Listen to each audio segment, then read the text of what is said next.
Apóstolo, eu queria falar um pouquinho sobre essa questão da visão apostólica. Não é incomum ver muita confusão no nosso meio, o meio evangeliquez, quando se trata disso. Queria que o senhor esclarecesse um pouquinho de onde veio essa visão apostólica. Existe o apóstolo hoje, atual, parou nos 12 no passado? Acho que o senhor já está rindo, porque sabe que tem bastante coisa aí, né? Fica à vontade para falar sobre isso. Então, apóstolo... Foi uma provocação, não, né? Não. Na verdade, eu sofri mais do que você, né? É verdade. Porque já tem mais tempo. Mas nós fazemos parte de uma geração em que recebemos, né, um legado teológico com uma leitura bem diferente daquela que hoje a gente faz da questão apostólica, como você falou, né, da visão apostólica. Quando isso começou? Na verdade, isso é bíblico, né? Então, isso começou com Jesus, né? Se tem algum culpado, o culpado é Jesus, porque ele chamou os 12 para serem discípulos e depois, em um determinado momento da caminhada, né, do discipulado, Jesus disse que eles seriam enviados para uma missão. E isso é apóstolos, né, em grego, né, enviado com uma missão ou enviados para uma missão. De fato, eles foram enviados com uma missão e foram enviados para uma missão. Então, daí o termo, né, usado no grego, que traduzido ficou, na verdade, é uma palavra transliterada, ela fica parecida como está lá no grego, né, usando a expressão apóstolos. E ela... quando chega ali no período pós, né, Jesus, pós-morte, pós-ressurreição, quando Jesus volta, né, para junto do Pai, os 12 ficaram ali, já Judas sendo substituído por Matias, os 12 vão fazendo o trabalho da igreja, de organização e fundação da igreja primitiva, né, ali a partir de Atos dos Apóstolos. Até ali não há nenhuma dificuldade. Quando chega no apóstolo Paulo, nós vamos encontrar o apostolado também sendo entregue a Paulo. E isso fica muito visível, isso é muito claro, ninguém duvida dos textos, né, da chamada de Paulo para o apostolado que está lá em Atos. Mas tem aqueles que defendem a ideia de que os apóstolos foram os 12 de Jesus e acrescentam Paulo, porque Paulo teria visto também Jesus naquela visão sobrenatural que Paulo teve ali no caminho para Damasco. Então, os 12 que Jesus discipulou, com a substituição de Judas por Matias, mais Paulo, né, porque Paulo teria sido incluído nessa listagem também por ter visto Jesus. Mas aqueles que não estudam a Bíblia com cuidado, e principalmente aqueles que não consideram, vão trabalhar só em cima das traduções que nós temos e não consideram os textos originais ou os textos históricos, né, mais próximos dos originais, que nós não temos originais, do grego, que eu estou falando só do Novo Testamento, de Atos, então a base é a língua grega. Nos manuscritos mais antigos, nós vamos encontrar lá outras citações de apóstolos que são citações não direcionadas nem para os 12 de Jesus e nem para Paulo, mas para outros personagens bíblicos, né? E não são 2 nem 3, são vários que aparecem lá, né? E quando nós então olhamos e entendemos esse texto, os textos manuscritos originais, e vamos ver que outros também foram chamados de apóstolos, além dos 12, além de Paulo, é que nós conseguimos olhar para o texto bíblico que fala sobre que, olha, Pedro, coloca Pedro numa liderança apostólica e Paulo em outra liderança apostólica. E nós vamos encontrar duas escolas apostólicas. Uma, que teve Pedro como líder, que foi a escola apostólica voltada para os judeus, né? O texto bíblico vai dizer para os da circuncisão. E nós vamos ver que o chamado de Paulo foi estratégico, porque a escola apostólica, a partir de Paulo, teve Paulo teve em Paulo o grande líder, foi a escola apostólica voltada para os gentios, entendendo que apóstolos eram os guardiães da revelação, né? Eram aqueles, porque nós não tínhamos o texto escrito circulando ainda, então eram aqueles que conheciam a revelação, eram aqueles que conheciam o evangelho, né, de Cristo, a vida de Cristo, seja por ter vivido com Cristo, o que foi uma exigência para fazer parte daquela equipe de 12, para falar aos judeus, que para falar aos judeus era preciso que fosse, fazia parte da cultura judaica, você tinha que ser testemunha ocular, a questão da tradição, né, passada de forma oral, mas de forma testemunhal, era algo muito forte dentro da cultura judaica.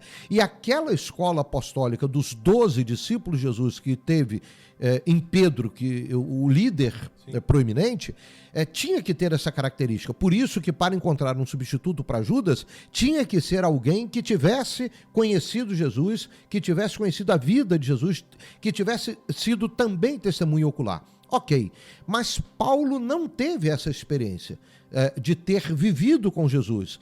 Paulo não conhecia Jesus. Paulo teve uma experiência espiritual com Jesus do seu chamado. Aliás, se você parar para conversar com vários homens e mulheres de Deus, todos eles vão narrar uma experiência que tiveram também de chamada com Cristo, com o Espírito Santo, com a voz de Deus, né? Enfim, Paulo teve a sua chamada, mas sua chamada também foi apostólica, também foi para liderar, né? E a partir de Paulo, e Paulo vai conhecer o Evangelho de Cristo quando ele está indo para Damasco, ele é levado para casa, né, de um personagem bíblico que conheceu o Evangelho de Cristo e que ensinou Paulo, né? Então Paulo passou por esse processo de conhecer quem era Jesus ainda depois do seu chamado. Mas a partir do apóstolo Paulo, nós vamos ver outros que vão fazer parte dessa escola apostólica. E qual era a escola apostólica de Paulo? Era a escola para os gentios. Não foi a de Pedro, aquela que Pedro liderava. Não foi a dos 12. Né? Eles foram testemunhas em Jerusalém e na Judéia e região da Samaria. Agora, para levar aos gentios que estavam nos confins da terra, fora dos limites ali de Israel, aí o apóstolo Paulo seria o grande líder e assim ele o fez com a excelência, né, que lhe coube. Sim. E da autoridade que lhe foi dada pelo Espírito Santo, levando o evangelho aos gentios, aos não-judeus, né? Então essa escola ela vai continuar. A escola dos 12 de Jesus, ela vai terminar, né? Segundo historiadores, o último apóstolo vivo teria sido João. Então, essa escola, ela termina, né?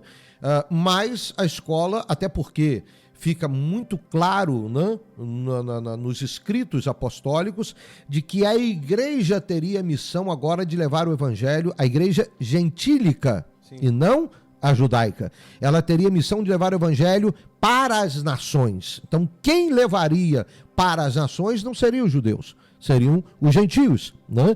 Então, essa escola apostólica, ela precisa continuar. A dos judeus não, porque eles não tinham a missão de levar o evangelho ao mundo. Mas os gentios tinham a missão de levar, e ainda tem a missão de levar o evangelho para todas as nações. Então, a escola apostólica entre os gentios precisa continuar, porque essa missão ainda não se findou.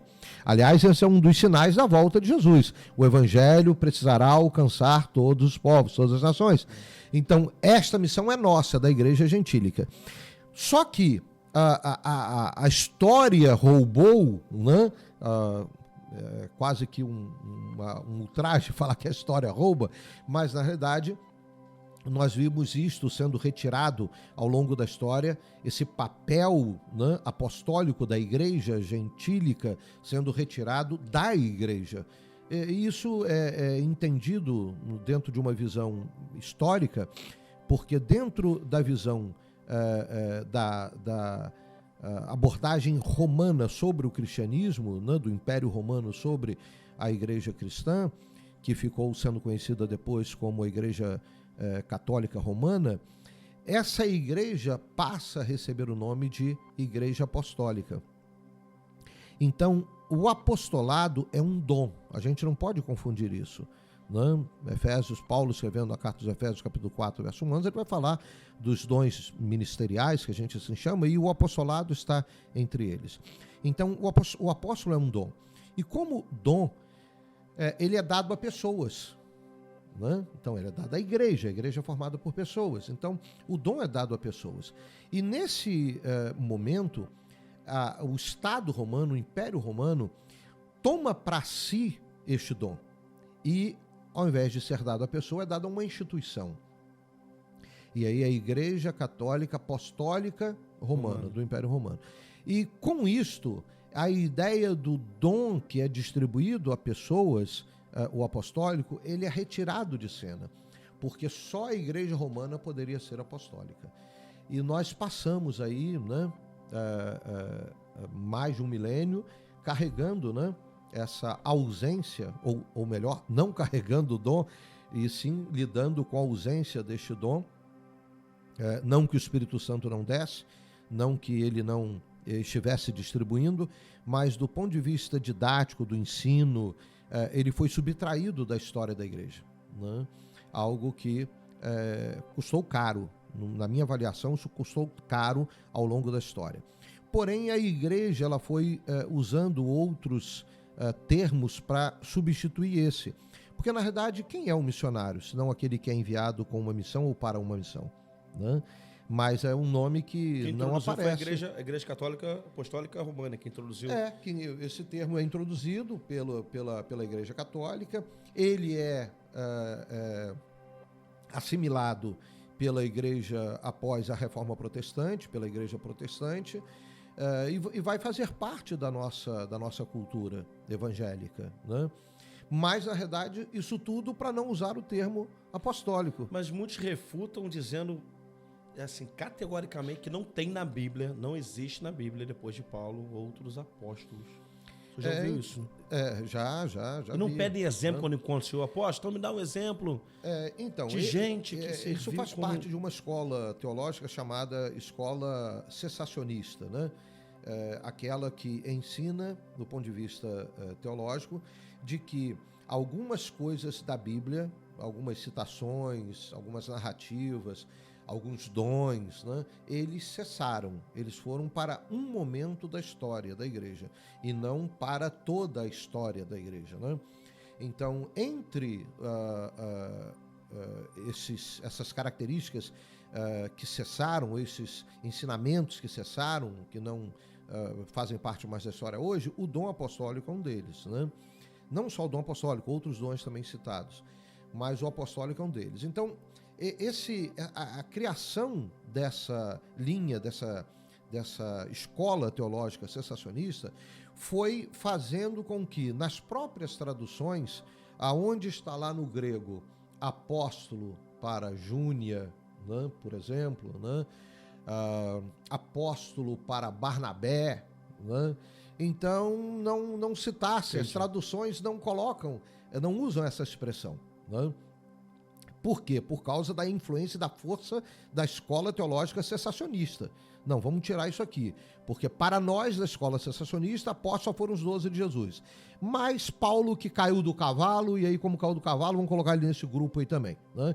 Então o restante não, o restante cessou, não tem mais. E aí então isso foi influenciando tradutores, né? Pensamentos teológicos, a construção do pensamento teológico dentro da própria igreja, e também própria igreja evangélica, e aí foram gerando, né?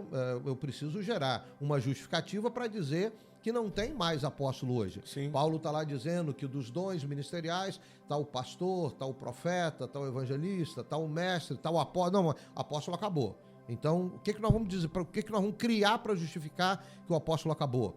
E aí vem essas justificativas que você acabou de citar aí. Então, quem quiser encontrar no texto tem que procurar onde?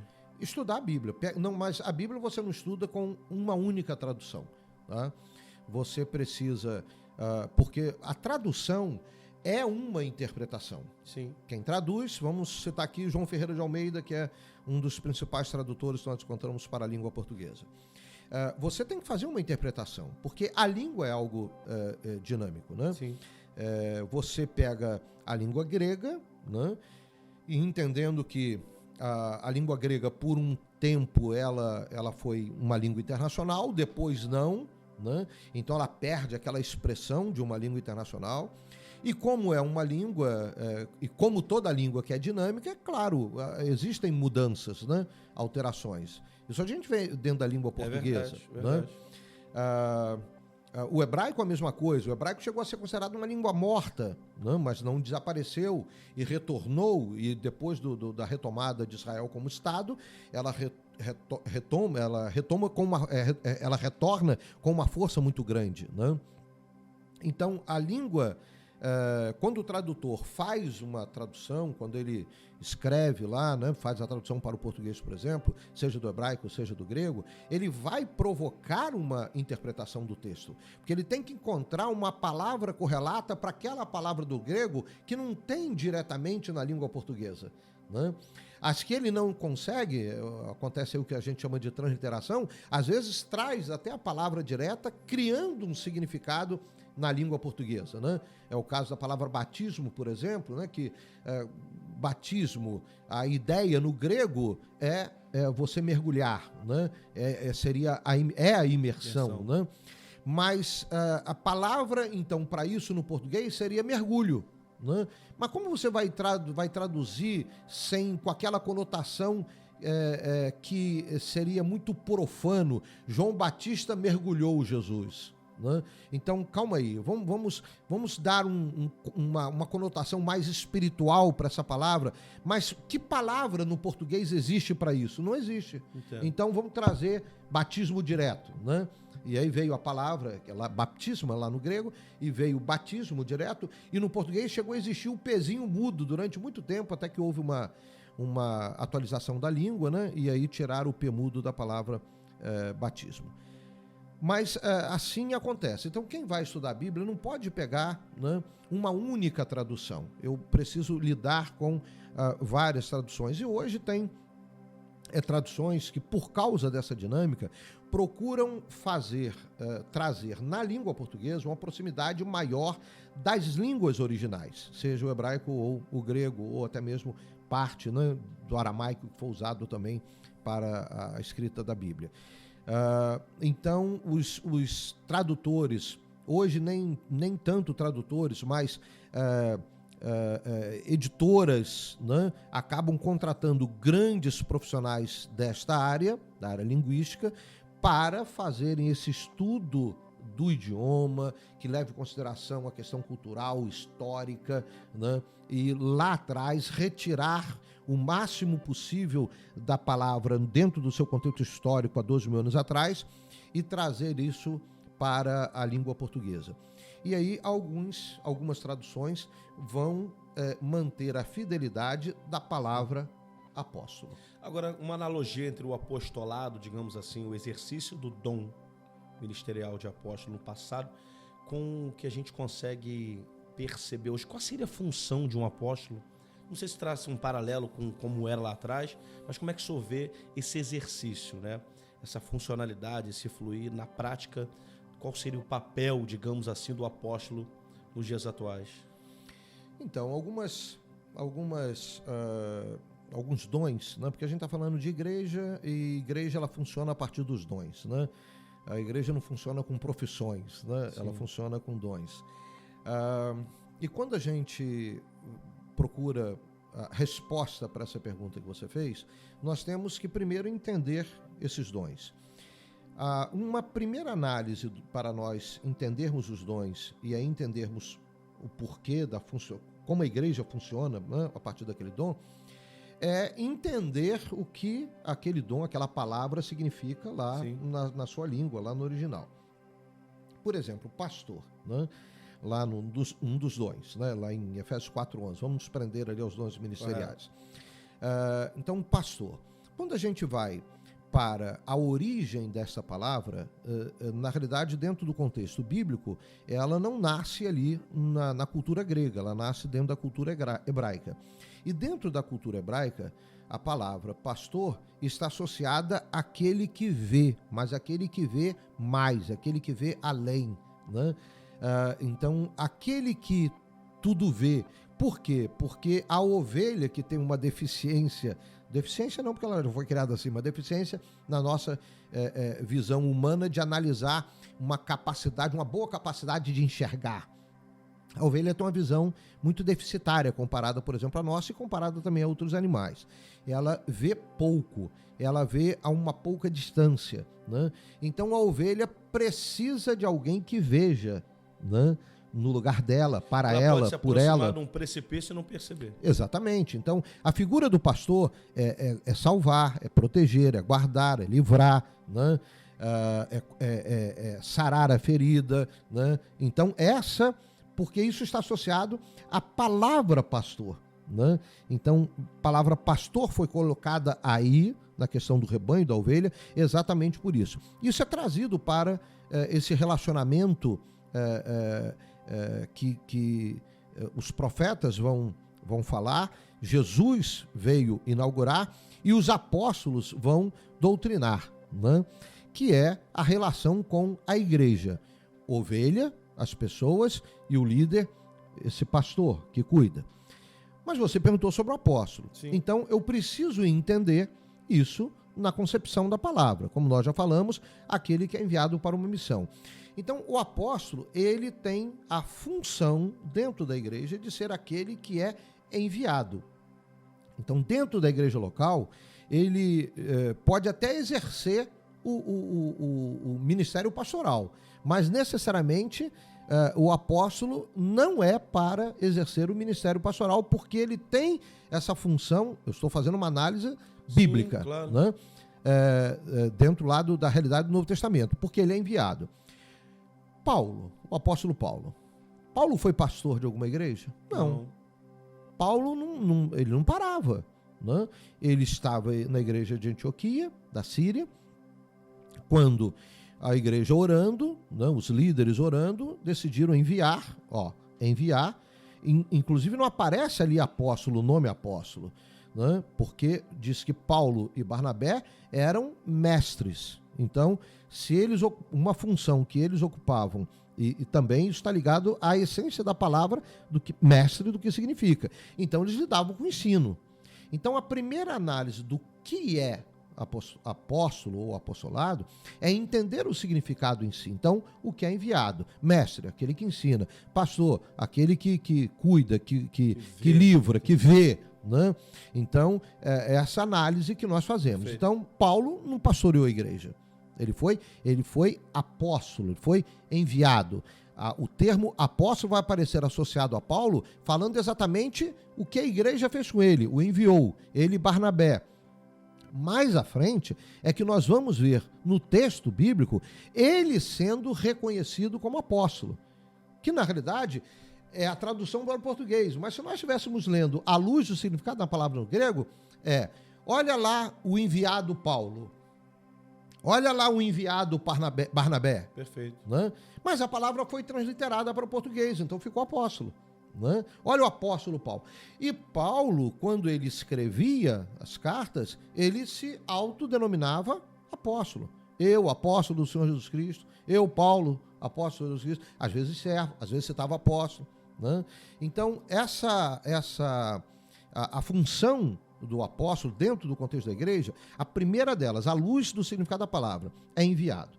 Então a gente começa a perceber que o apóstolo é aquele que tinha uma autoridade de conhecimento local, a ponto de ser deslocado para outro local, levando a fidelidade daquela palavra, daquele conhecimento que ele tinha acerca do evangelho. Então não podia ser uma pessoa, um neófito. Perfeito. Né? Não podia ser uma pessoa com pouco conhecimento. É a associação com o mestre, né? Exatamente. E aí Paulo tinha esse papel, e Barnabé. Talvez. Né?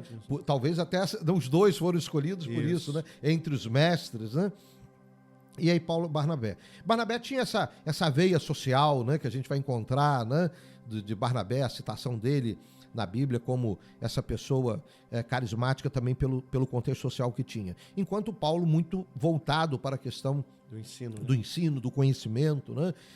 Um filósofo no meio, né? Naquele momento da igreja muito importante de se autoafirmar, né? Com a verdade do evangelho, e aí Paulo um guardião da verdade, até porque lidava com isso enquanto filósofo que era. Então, essa é a primeira função. É claro que, por ser visto uma pessoa que tinha autoridade para ser enviado, era visto como um líder em potencial. Ou mais alto da escala, ou era natural isso? Quando vai dizer lá em Efésios, tem uma hierarquia dentro dos dons. Alguns primeiramente. Alguns dizem que foi apenas uma citação de ordem no texto bíblico, né? E não, que eu também entendo que não há nenhuma supremacia ou superioridade, porque o próprio Paulo, ao escrever a carta aos Coríntios, ele vai dizer, a partir do capítulo 12, né, da sua primeira carta aos Coríntios, Paulo vai começar a escrever sobre os dons, né?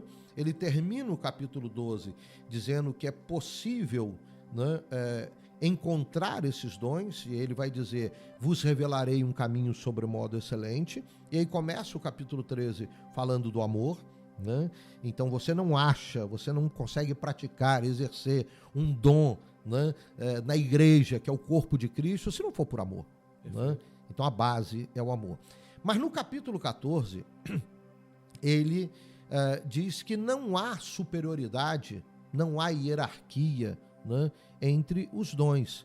Ele chega a dizer, se eu quisesse que um dom fosse superior ou mais importante, eu diria que fosse o de profetizar. Mas ele não está afirmando que ser profeta é o maior de todos. Ele diz que não há essa superioridade. Que se houvesse, ele consideraria o de profeta o maior. Algo que não era. Ele era mestre e era apóstolo. Talvez manifestando, né? Aí, né? Fica mais... Né?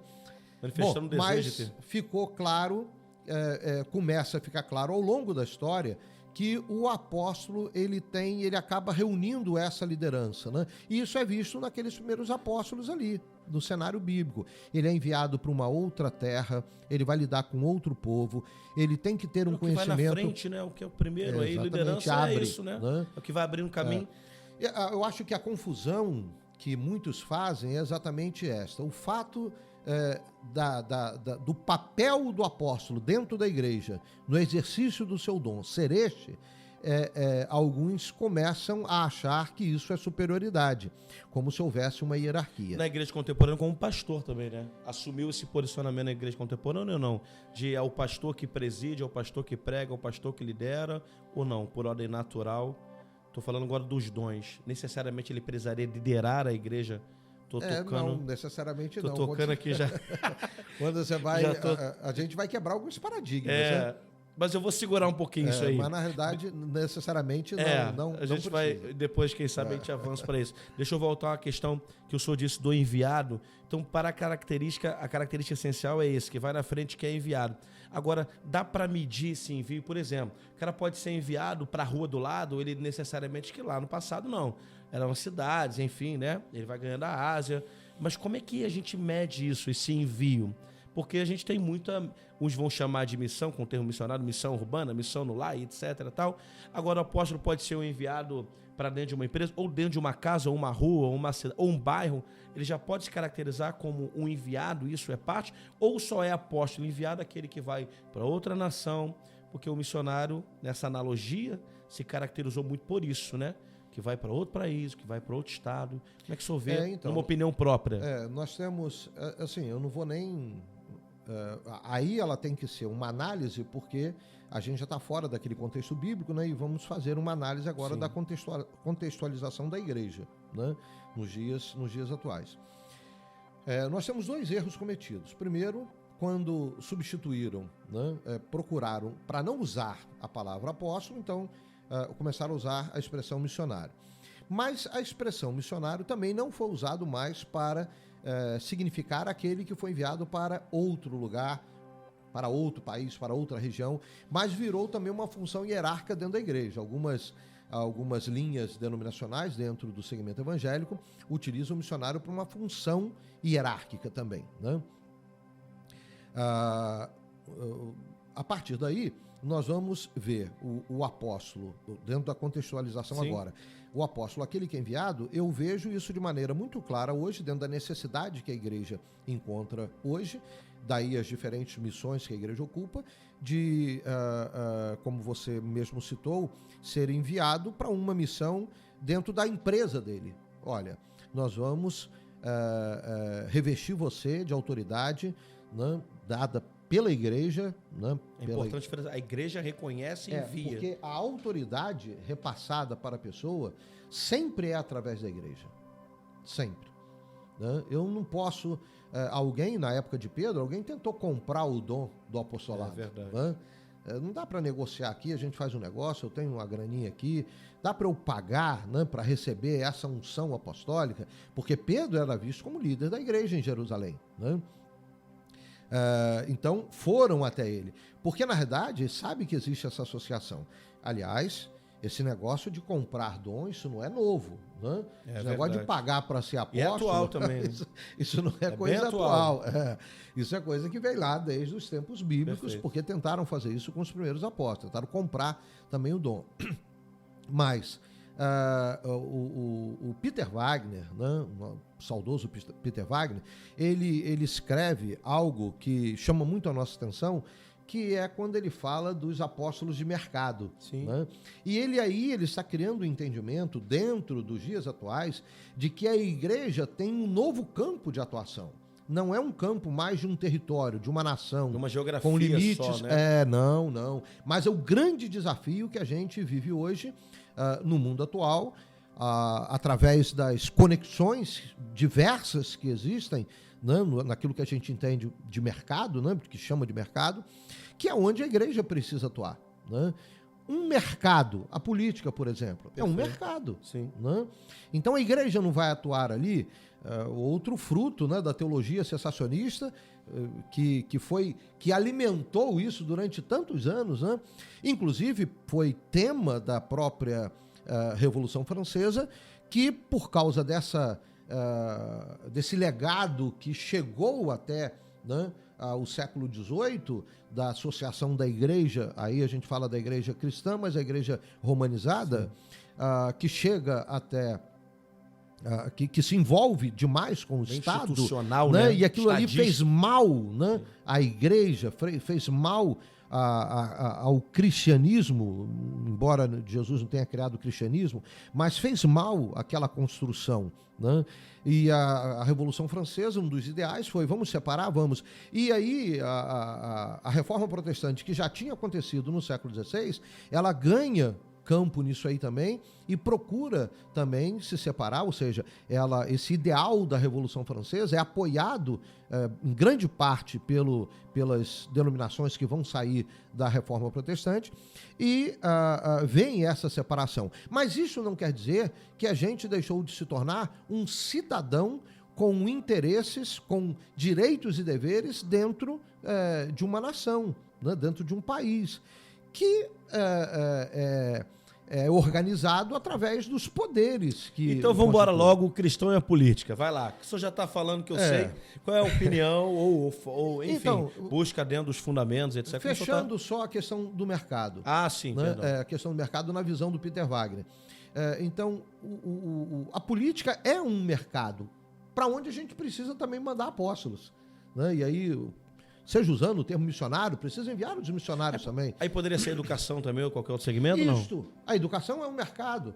Não? A ciência. Com relação à política, até interessante, eu lembrei aqui da frase também do nosso saudoso pastor Billy Graham, quando perguntaram a ele sobre o crescimento de todas aquelas ideias, né? Que são ideias contrárias ao cristianismo, aos princípios bíblicos, né, que surgiram depois, principalmente da década de 60 nos Estados Unidos. E aí ele disse assim, a igreja americana, referindo-se aos Estados Unidos, Sim. A igreja americana, ela enviou missionários para praticamente todo mundo, todas as nações. Mas nós americanos. Esquecemos de enviar missionários para o Congresso Nacional. Caramba. Então, ele sabe o poder que a lei, aqueles que fazem... A força da lei, né? A força da lei tem, né? Para você construir ou desconstruir. E no caso lá... A força da lei que prendeu a Cristo. Exatamente. Foi o instrumento da crucificação. Né? Ainda que no controle de Deus, Muito mas foi o bem, instrumento. foi o instrumento. E aí Billy Graham cita isso, o que prova exatamente isso que nós estamos falando. Os mercados são esses nichos que nós temos dentro da sociedade. As universidades terríveis. Então, e ali é um mercado. Aqui falando, olha que falando. Que não é hoje uma universidade. Meu filho passou na época no vestibular, né, ligou bolsa para uma faculdade privada e a gente optou. Era um curso diferente, a gente escolheu que ele fosse para a privada. Embora a universidade pública seja mais renomada, teria um peso, uma bagagem maior, enfim, um peso de curricular, mas a gente optou justamente porque entendi que ele ainda não estava, olha isso, né? Eu agora estou falando uma experiência pessoal, ele não teria estrutura para suportar.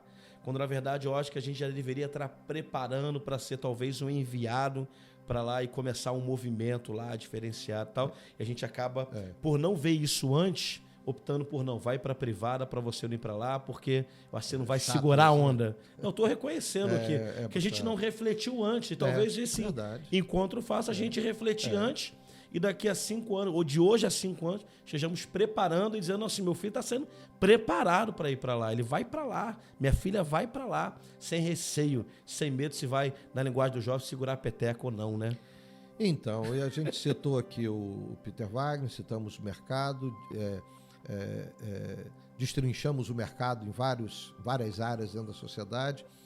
A questão da política que você falou, então não quero defender alas nem linhas, sim, mas o papel que a igreja tem de ser influência a partir dos princípios, sim, e valores que nós cremos e defendemos, né? Morremos por esses princípios e valores, né? E por que não vamos influenciar? Aliás, nós fomos chamados por Jesus para sermos sal onde não há sabor e sermos luz onde há escuridão. Então, a partir do momento que eu reconheço que tem um segmento da sociedade que vive sem sabor e que vive nas trevas, é lá que eu tenho que estar. Perfeito. Então, eu não posso excluir este mercado tão importante da ação da igreja. Então, o cristão deve estar lá? Deve. Tem que estar, porque ele é sal e luz. Mas eu sou, você sabe, um apaixonado pela educação. Sim. Né? Toda a minha vida, vou fazer 59 anos agora, no próximo mês. E iniciei minha carreira profissional aos 17 anos de idade como professor. Já estava na universidade e consegui ingressar, né, numa primeira escola, dando aula para o antigo 2º grau, hoje ensino médio, num curso de formação de professores, né, que existia aqui em São Gonçalo, numa escola, num bairro chamado Barro Vermelho. Alguns dizem que é Bairro Vermelho, mas virou Barro Vermelho. E de lá para cá, a minha caminhada sempre foi de um apaixonado pela educação. Minha carreira profissional foi construída dentro da educação. Vi no início, né, uma proximidade muito grande entre magistério e ministério, porque quando eu procurava fugir desse compromisso, né, nascido dentro de uma igreja evangélica, procurava fugir desse compromisso, embora tenha sido impactado aos 15 anos de idade por um testemunho de uma missionária que atuava na Amazônia, já também partiu para o Senhor, a missionária Irtes Dias Delgado, né, que até uma tia minha se casou com o irmão dela, né? Então tive um tio da família, também já partiu para o Senhor.